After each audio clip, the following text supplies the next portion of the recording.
Oh, hey, this is Carolyn. I just wanted to give a quick introduction to this episode before we get started. My guest today, Noah Seback, is a non-speaking autistic young man. You're going to learn more about him in just a minute. Since Noah's non-speaking, you'll see him on screen with his communication regulation partners, David and Nadine Seback, who are also his parents. You'll also hear David and Nadine speaking Noah's responses throughout the interview. Here's how that's going to work. I sent Noah my interview questions ahead of time, so he's already spelled out most of his answers. David is going to read Noah's responses to those questions. I also asked Noah a few spontaneous questions during the interview. He answered those questions using his letterboard, and you'll hear Nadine read those responses. I've edited out the spelling process on the letterboard in the interest of time. So that's a little background for you on how the interview is structured and how the conversation will flow. In essence, today you'll be hearing Noah's words spoken through David and Nadine's voices. In other words, whenever I ask Noah a question, no matter whose voice you hear, the answer is coming from Noah. Okay, and now let's get to my conversation with Noah. Welcome to the Beyond 6 Seconds podcast. I'm your host, Carolyn Keel, and on today's episode, I'm very excited to be speaking with Noah Seback. Noah is a non-speaking autistic self-advocate and lived experience expert who serves the non-speaking community as a peer support specialist through his mentoring business, Quirk. He's passionate about access, autonomy, and agency for this too long voiceless and traumatized population. Noah's here today with his communication regulation partner, David Seback, who's also his dad. And since Noah's non-speaking, this interview is structured a little differently from my other interviews. So I sent Noah my interview questions ahead of time, so he's already spelled out his answers. David's here to read Noah's responses. So you'll be hearing Noah's words through David's speaking voice, but all the answers are Noah's. Noah and David, welcome to the podcast. It's great to be here. And my wife, Nadine, who also is on the side, she's Noah's communication partner. And like you said, I'll be reading his answers. Perfect. Wonderful. So yeah, the first question I have for Noah is, what was your life like before you started using your letterboard to communicate? My life really hadn't started yet. I had no say in the course or events of my life. I watched and listened as others tried to fix me, as others bemoaned my issues and pitied me like I was invisible. I was required to jump through hoops, and if I could, it meant I was worthwhile. I moved through life feeling like I was stressed out, burdening, complicating life for those I loved just for being me. I was ashamed and eventually resigned to the fact that no one would ever know the true me except for God. My silent prison was impenetrable. No key existed. It was like solitary confinement in plain sight. I was watching the rest of the world partake in everything imaginable that would never be available to me. Yeah, Noah, that sounds incredibly difficult. I can't even imagine. And I definitely want to learn more about what it was like and what other challenges you had around communication. So what other communication methods did you try before the letterboard? It became clear that my speech was not going to improve and that neither signing nor handwriting was an option. My fine motor coordination wouldn't allow it. So they moved on to every low-tech and high-tech assistant option out there. Methods using various pictures, symbols, or word systems didn't work. Why? Because it just wasn't a coordination problem. I have apraxia. This is a neurological condition resulting in a breakdown between planning and executing of motor or muscle movement. I know what I want my hand or mouth to do, but cannot make the muscles do it. This is what's called the brain-body disconnect. So choosing pictures or symbols reliably didn't work. I had to be systematically coached and trained to master pointing to letters on the letterboard. Mm-hmm. Yeah, and so it sounds like you tried other methods and that the letterboard was really the one that kind of unlocked communication for you. So how did you get introduced to the letterboard? By a dear friend who was very insistent. I was in a very bad place at the time. My family was overwhelmed, but she persisted saying that she had seen it work for other autistics with profiles that were very similar to mine. Very good. And how old were you when you started using the letterboard? 16. Mhm. And that was, what was it, 5 years ago? Is that correct? 7. Wow. Wow, 7 already. Wow. So yeah, what was it like using the letterboard for the first time? It was a surreal experience. Since every other method was impossible for my body, why would this one be any different? But it was. Specialized coaching enabled my body to learn how to initiate and how to continue pointing to an individual letters one at a time on a letterboard. The coach or the communication partner also presumed I was competent and intelligent, that I cognitively knew how to spell. They understood it was my body and muscle movement that was the problem. It was nirvana. Now the world would know I was in here and I knew everything that was going on. I may present on the surface as being pretty much out to lunch, but I'm not. To have moved through my entire life presumed to be and treated as intellectually disabled when I'm not, and then to watch the realization dawn, it's like a new birth and long overdue. Yeah, and I know, Noah, you've told me as we were preparing for this that one really important thing is to presume competence, of all non-speakers, especially before they find their method of communication, and then certainly after that. So it sounded like that presuming of competence really helped you in mastering that letterboard, or at least giving it a try. Yes, it's key. Just look at me tonight. I'm not looking very scholarly. It sounded like you were working initially with a different communication regulation partner to learn the letterboard, but now your parents are both here, and David as well as Nadine, who are now some of your communication regulation partner. And this question might actually be more for David, because just in case people aren't really aware that the role that you're playing today and that Nadine is playing to help with the extemporaneous questions is that's a trained role. So it's not, you can't just show up and be like, okay, I know how to do this. So David, I was curious what your experience was learning how to become a communication and regulation partner. Actually, Nadine would be the better person. She went through some training and got certified to be a CRP. So she could, I think, speak a little better to that. Noah was trained in a specific methodology by somebody trained in that methodology, and they coached me as Noah became proficient. They coached me to become proficient as well. Mm-hmm. The goal is always for the people that surround the autistic to learn how to communicate, because the trained practitioner is not going to be there with them in their daily life. And so it's always a priority to train those people up fairly quickly. Then on top of that, yes, I did go back and get trained so that I could teach other people how to teach their young people how to spell on the letterboard. But as far as learning with Noah, once he learned, he basically had to train me. It is kind of like dance partners. Everybody's relationship is a little bit different. Noah might spell a little bit differently with one person versus the other. And the reason there is a regulation piece, in addition to the communication partner, as a CRP, in addition to coaching the motor and making sure that the speller's motor and Noah's motor stays on task, there's also a regulation piece to keep his just regulation level just even, and him feel supported and trusted that I've got his back and that I'm there to help and support him, because it's just really easy for his body to go a little wonky. It's a partnership. It sounds like, as much as the technical skill, it's the relationship and the mutual trust between Noah and you as the partner. Absolutely. Right. So Noah, how did your life change once you were able to communicate using your letterboard?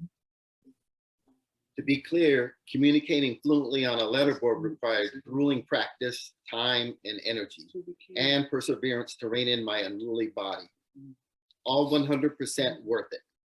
I was 16, so even my parents had to get to know me.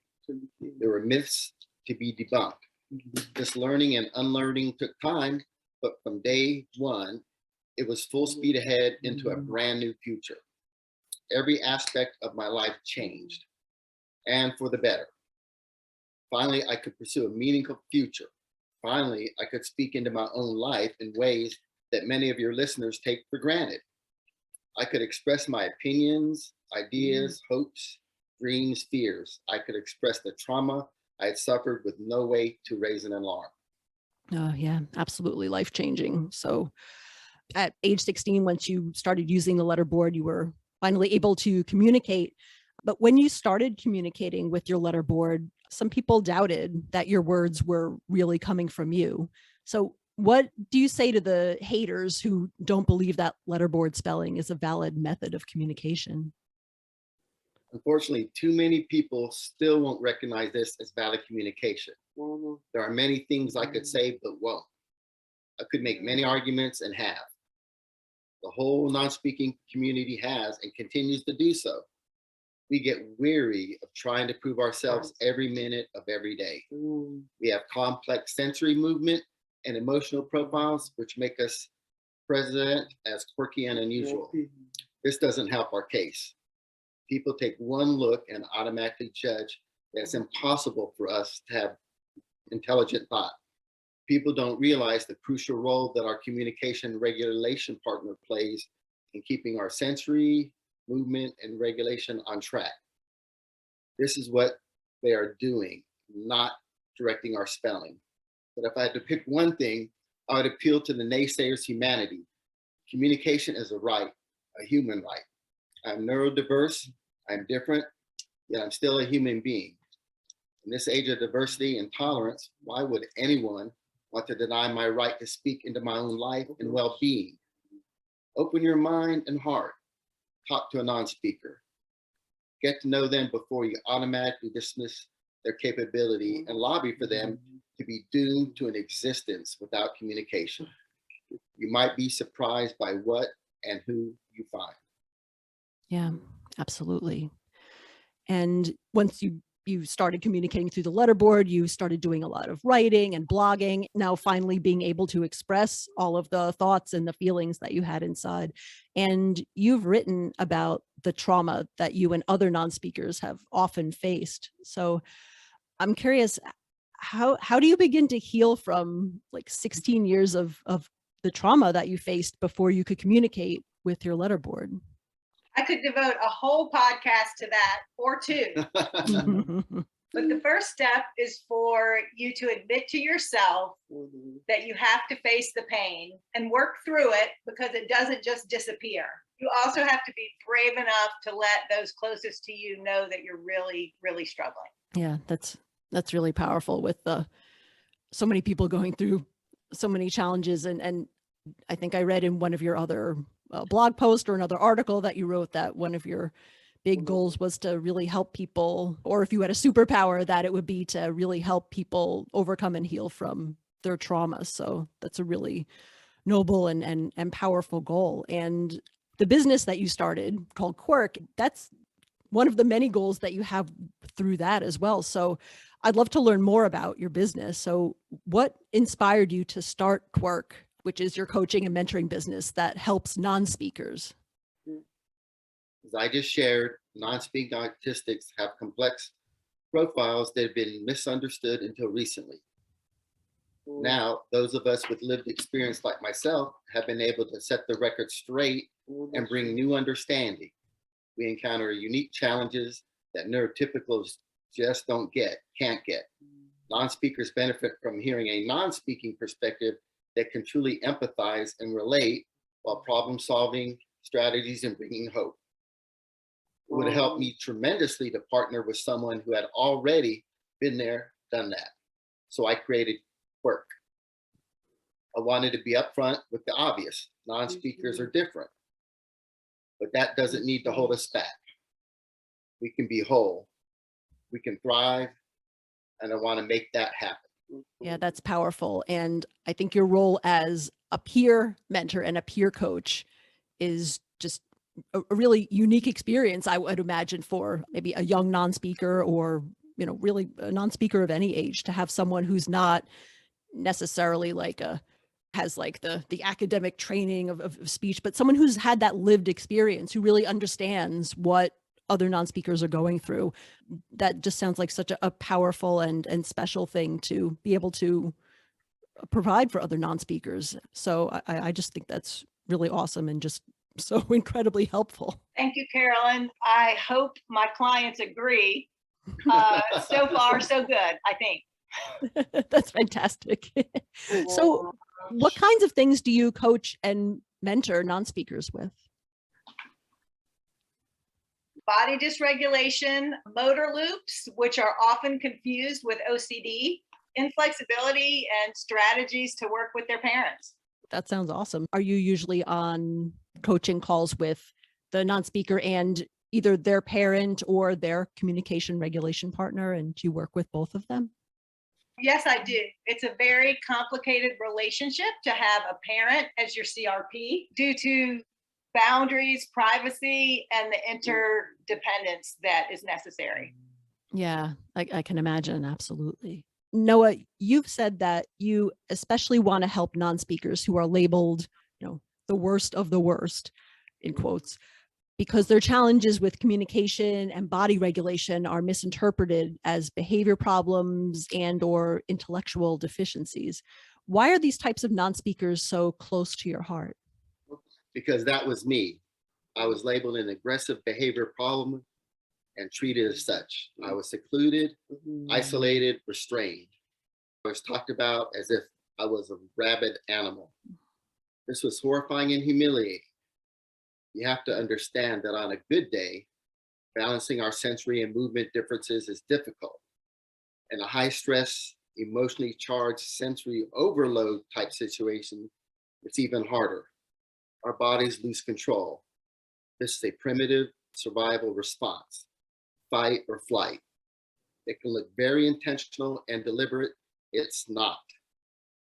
We already carry around a lifetime of being viewed as a forever toddler, being stared at and ridiculed for our differences, being marginalized. When circumstances continue to overwhelm, our bucket of accumulated stress spills over and takes over. We are already mortified by our own actions. Then we must endure the judgment and the punitive treatment reserved for deviants or criminals. I want to save every non-speaker I can from this trauma. Wow. Yeah, well, that's what you're doing, Noah, is really a gift to other people, to non-speakers, to everyone in the non-speaker's life who loves them and cares about them, to help allay some of this stress and distress and isolation that comes from not being able to communicate, with your own lived experience and your own expertise, being able to come in and help people have more fulfilling and happier lives. It's really noble, and it's such a gift that you're giving to people. So thank you for doing that. Carolyn, my head is going to get too big. Thank you.